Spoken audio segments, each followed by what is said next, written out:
Fusion, we are back, and so is the UCL. Ishan भाई आ गया वापस का फ्यूजन भाई आ गए हम लोग वापस ज्ञान बांटने के लिए अपना भाई यूसीएल नाइट्स आर बैक आधे घंटे में मैच है 12 बजे अभी लिटरली घर पे भी बस की तरह से उठे हुए हैं भाई अभी आज की डेट में and thank you so much everyone who has been able to join and first of all really really sorry पिछले 6 महीने में नहीं कर पाए lot of personal reasons lot of reasons actually कभी कभी बताएंगे for sure but right now it's all about this match Ishan What's your take, man? Lineup to discuss कर ही लिया अभी. Hmm. So yeah, I think it's a very interesting lineup, and I'm really excited about seeing Keita, Thiago, Fabinho playing together. And I mean, this is my dream midfield for us. I mean, it's going to be really exciting, and I'm really pumped up to see the match. Yeah, man. I mean, to be honest, some of us kind of expected this kind of lineup, like, at least the midfield, to be up Mhm. against, the Premier League against City. Yeah, So unfortunately, that didn't happen, and it obviously I don't think it will happen, right? I mean, the game is just a few days away, and this is yeah. our lineup. So okay, so let's take away that momentum from away from that particular game, and let's talk about Benfica right now. What's your review on Benfica and how ruthless or how competitive can they be? So I think see Benfica is a good team, no doubts about it. If they've reached this far in the Champions League, you have to treat them as a proper team, and there are no pushovers when once you are outside the group stages of the Champions League. Every match is as tough as it can get, and I think in the past years we have seen that how relatively smaller teams have done very well against a lot of big teams, and so did Benfica in the previous round as well. So I feel that with respect to Benfica, the one thing which will be very interesting and which I think we will be targeting is their centre backs. Hmm. I think with centre backs such as Otamendi, Vertonghen, who are kind of on the end of their careers with and very declining pace, it would be a very interesting matchup. How how they tackle the whole speed of the Liverpool attack, because True, we true. have with Diaz in there, the speed has just gone a notch up. Like, if people thought that Liverpool attack is electric, with Diaz coming in, I don't know what it has been. It's just reached another level now. Hmm.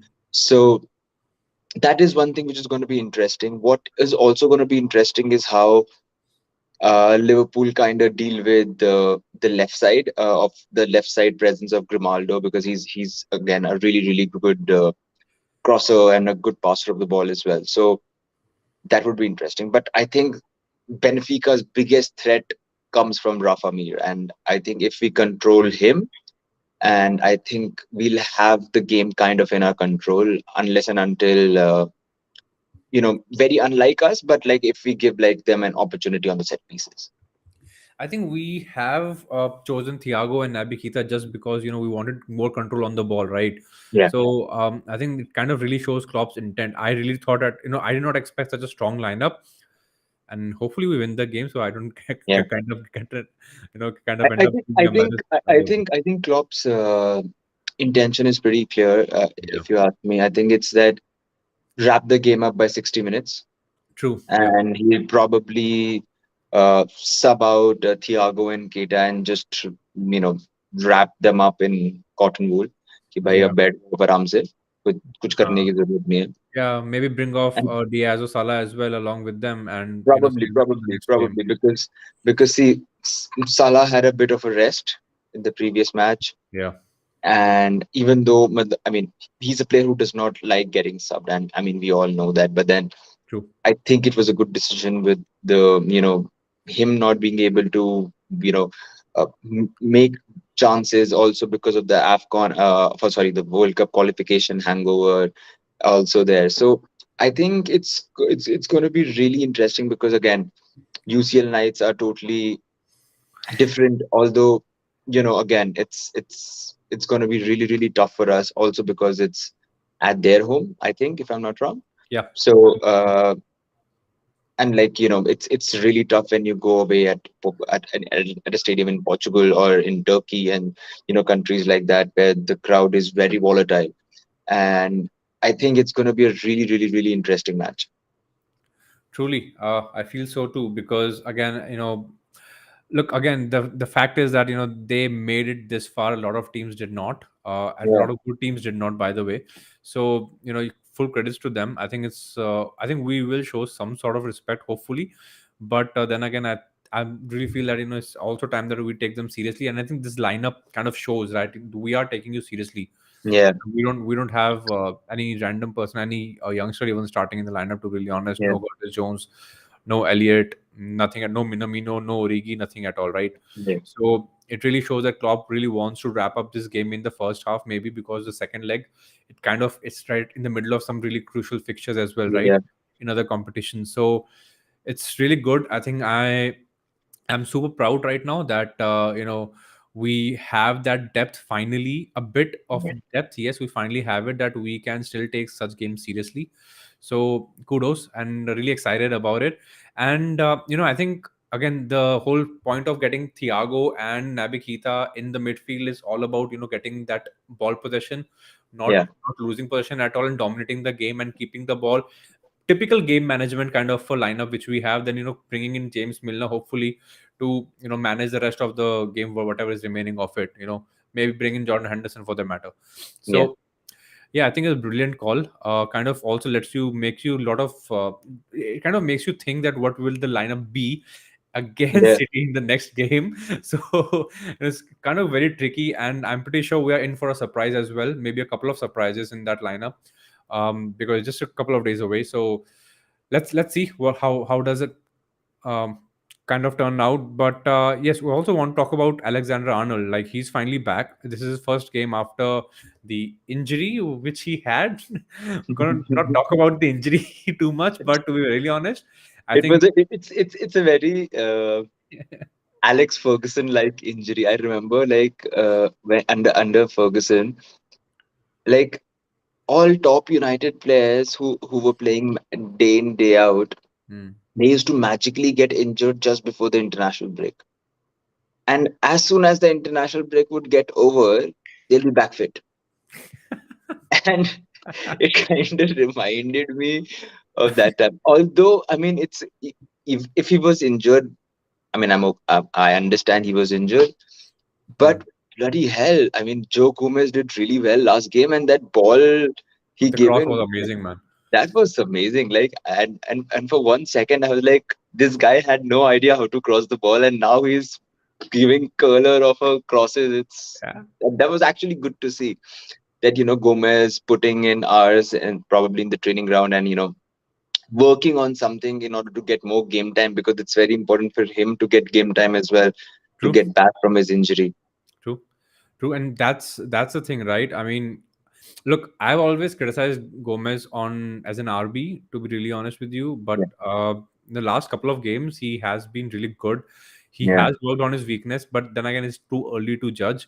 So, yeah, if in case if he can work on his position, we have an amazing right back backup. Not even a backup, he literally a starter as well, right?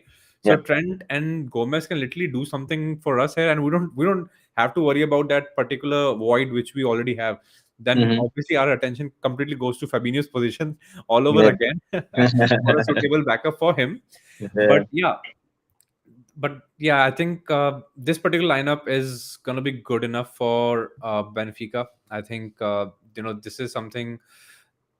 It's going to be an entertaining game. Yes, they will have some part of the ball. Of course, it's a home game. The crowd will be behind them. They're going to be quite loud, but so will be, the Scousers. They're also going to be quite loud.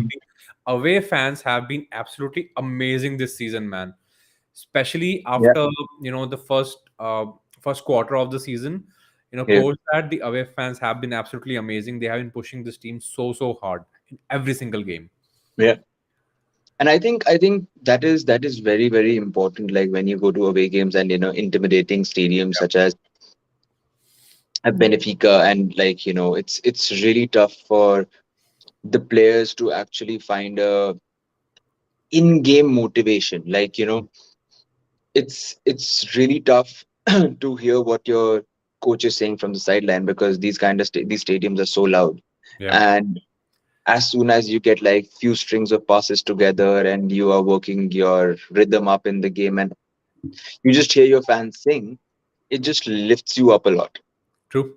And I think that is very, very important when it comes to a team like Liverpool, because I think Klopp said in his presser that sometimes if you can win in second gear, then why to take it up to third or fourth gear, which is kind of true. But then sometimes when you're in second gear, you can lose matches as well. So that shifting from the second gear to fourth gear, probably in order to probably get a goal, and then go back into second gear and control the Hmm. match, that is something which the fans are really important. And I mean, they really drive this whole thing in, for Liverpool, at least I feel. Yep, true. I think that's a lot of people do talk about, the atmosphere. I'm not gonna go dive deep into it. I don't think that it's something that anyone needs to prove it here. I think it's completely said. Players say it. The legend, every single legend of every single club says it. So you don't have to, even get triggered by someone randomly on Twitter about it. So we know what we are. We know where we come from. I mean, our Yeah. ambience in our clubs during a mass screening is far more than a lot of stadiums out there. So I think we don't have to be at Etihad, the situation Etihad. so yeah, I've done a lot of memes already on them, the post holes, so just gonna leave them here. But yeah, man, I think this is uh okay. So we have one question from Rahul. Thoughts on referees for the Sunday game? Dude, it's a bit far, but then Yeah. again, see, irrespective of the referees, I mean, you name me one referee who's actually good for Liverpool. So I'll just, I think that's the answer to your question, man. I, I I mean, think I think the biggest thing is that the referees themselves can't say whether they had a good game or a bad game. It's as bad as that. I mean, they'll probably have a good game once in a season or twice in a season. And if they get like a big game, even anybody you talk about, like whether it's Mike Dean, whether it's Anthony Taylor, whether it's Moss, anybody we talk about, Michael Oliver also. I mean, Michael Oliver used to be good, but he has, like, his standards have gone down in the past couple of seasons after Clattenburg left. And I mean, I don't see how it's gonna get, improve with respect to referees as well. yeah, Like, like I remember that game when Klopp kind of, I wouldn't say fought, but kind of argued with I think it was Chris Kavanagh. yeah, And again, like, in the why Everton game, aren't, yeah, right. And it was, I think, after those horrendous challenges. right? And he was like, why can't a coach or a player ask the referee that why was X decision given? Yeah, And why is it treated as dissent? Because yeah, I mean, if the referee can make a call, then the player has the right to ask that question, and so does the coach. And it's not that the coach is asking in the middle of the game; he's asking post game. So I mean, I think the referees should be held accountable in like some way or the other for whatever they do. Like I think I saw one Australian A League game wherein the referee had a mic on with him, and whatever he was saying into the mic was available for listening for anybody in the world who's watching that coverage. So it's okay, being recorded, whatever he's saying in the mic. Like, usually what happens in Europe is, like, with those mics are used to talk between the four referees, right? hmm, So, but this was wired directly into the broadcasting studio, and they could hear everything, whatever well, is being said I by mean, the referees. if that starts happening, a lot of teams will be gone from top six spots. So And and and I'm sure if that ever happens, if I mean, that is a very radical move, I'm saying. But again, like, leagues have taken it already. But if that happens, that then every decision of the referee will come under scrutiny. I'm not saying it's particularly a good thing, and like, referees are humans as well, and they will also make mistakes. But the amount of mistakes they're making, and the amount of high profile mistakes they're making, like for example, that Rodri handball in the Everton City game. hmm. I mean, I'm sorry, and like, with due respect to everybody, like, my grandma can give that a handball. Yeah, And and it's as bad as that. And I mean, How is it not a handball? And even after, when you are like, VAR is there and you're going to the screen and watching it, and Yeah, and what's with sometimes you just take 15 seconds to for a VR review, and then for again some of them will against take like 5 minutes. against us you will take around 2 to 3 minutes. But Yeah, when we are appealing, it's like 15 seconds. Like, just move yeah. on, man, move on. And I That, mean, that it's literally I mean, you know what? I think you should give the VAR duty to the commentators. I think they have a Mhm. better sense of what's going on than what the referees have, to be really honest, at sitting in the VAR box. Again, I feel even if it's with whomsoever it is, I mean, Yeah, at the end of the day, every person who's taking the decision has to be held accountable. It's as simple as that. Like, that's true. there has to be some review system. Like, if a player on the pitch makes a bad tackle, you give him a card, right? And it's Mm, either a yellow or a red, and depending on that, the match moves on. And then why not for a referee? If there are cards for coaches, mm. then why not for a referee? It's as simple as that. Like, why is there no review Look, system for that? obviously they have something to hide. That's why they hide. Otherwise, a decision could have been made. I mean, this is literally hampering a Premier League's reputation. And Yeah. Klopp is not the first coach. Obviously, he is the first coach. But what happens is Klopp says something 5 years back, then 5, 7 years later, others follow. They realize, Mhm. this is something that's going wrong, and this is something we need to do about it. Yeah. So give it time. I guess maybe someone, maybe if there's a change in the management or something like that, maybe they'll come to their senses and do it. But anyways, thank you so much, Rahul, for asking that particular question. This is a very heated topic among Liverpool fans, man. So we can go on and on about it, but then again, this is very, very specific about our current game against Benfica. And as we had discussed, क्या खा रहा है भाई? Chilli chicken खा रहा है? नहीं यार, थोड़ा सा फ्रूट्स खा रहा था, पपीता और मेलन था। हाँ भाई, ये भाई हमारे ईशान भाई मेहनत इतनी करते हैं कि बनता है इनको इनके अपॉइंटमेंट लेने के लिए हमें लाइन लगानी पड़ती है कि भाई 7 बजे, भाई 3 बजे, भाई 11 बजे। चल 11 बजे करते हैं मैच का लाइनअप, 11:15 11:30 आ ही जाएगा। उसके बाद भी हमने 12 बजे स्टार्ट कर रहा है। सो I'm really कोई sorry नहीं, for but that. Always obviously यार, always thank you so much for your time. It's always good to All right, have man. Someone on air. मैं अपने आप बहस नहीं कर सकता but I just feel like very stupid guy if I do it.